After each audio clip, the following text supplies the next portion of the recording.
Bonjour à tous et à tous, bonjour à tous les fans de tennis. Je vous souhaite la bonne année en espérant que vous atteindrez tous vos objectifs qui soient personnels ou tennistiques.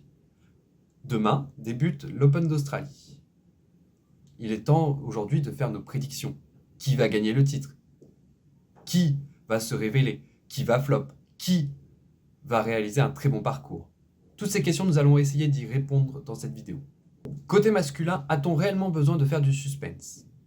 Qui peut battre Jannik Sinner? Qui peut détrôner le roi Yannick? Carlos Alcaraz, clairement non. Ce n'est pas une surface qui lui réussit. Et surtout, il doit digérer sa séparation avec Juan Carlos Ferrero. Chez les autres challengers comme Zverev, Tsitsipas ou Medvedev, disons que l'année 2025 n'a pas été glorieuse. Donc, nous sommes en attente. Nous allons bien voir ce que cela va donner.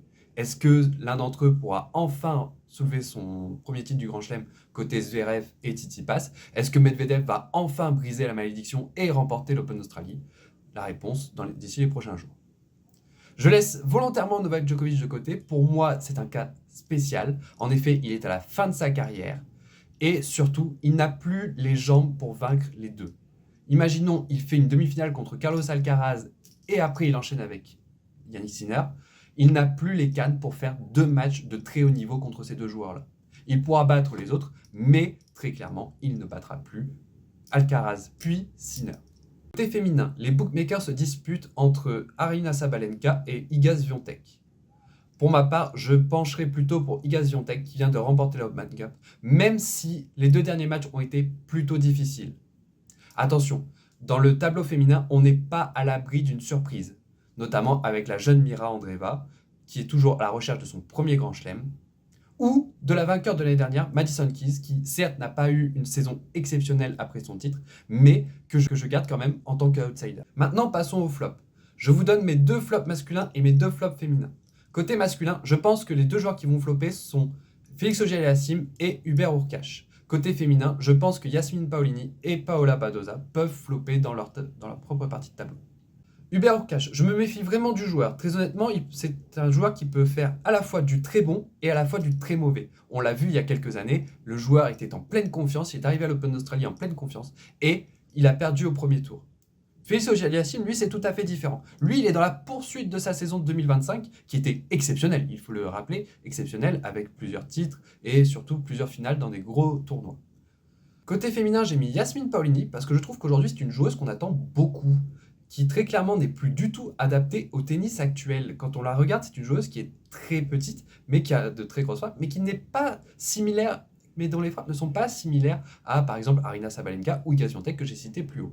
Paola Badosa, c'est encore différent. C'est une joueuse qui l'année dernière avait très bien performé à l'Open d'Australie, qui avait fait demi-finale, mais je ne suis pas sûr qu'elle puisse encore aujourd'hui réitérer l'exploit qu'elle avait fait l'année dernière. Maintenant, passons à la question des révélations. Pour moi, côté révélation au niveau féminin, je dirais Victoria Mboko. Elle a battu Iga Świątek il y a quelques temps à la Open Cup, et très honnêtement, dans ce premier Grand Chelem, je la vois très bien faire une très très bonne première performance. Côté masculin, au niveau des révélations, on ira plutôt vers les classiques Joao Fonseca ou l'italien Fabio Coboli. Le tournoi est aussi l'occasion de faire les adieux à certaines légendes du tennis, notamment Stanislas Wawrinka qui a gagné en 2014 et Gaël Monfils dont il a annoncé que ce serait sa dernière saison. Côté féminin, rappelons que Venus Williams a également été invitée, une première pour une femme de 45 ans. Est-ce qu'elle va créer la surprise? Honnêtement, je ne sais pas, je ne l'ai pas vue jouer.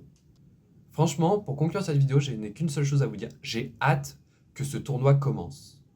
J'espère qu'on va avoir de belles affiches, qu'on va avoir de très beaux combats. Je vous laisse dans les commentaires me dire qui pour vous pourrait remporter l'Open d'Australie, qui va avoir une nouvelle couronne sur la tête. Est-ce que ce sera Sinner? Est-ce que ce sera Alcaraz? Est-ce que ce sera Sabalenka? Est-ce que ce sera Świątek? Je vous laisse me dire tout ça dans les commentaires. À bientôt, salut!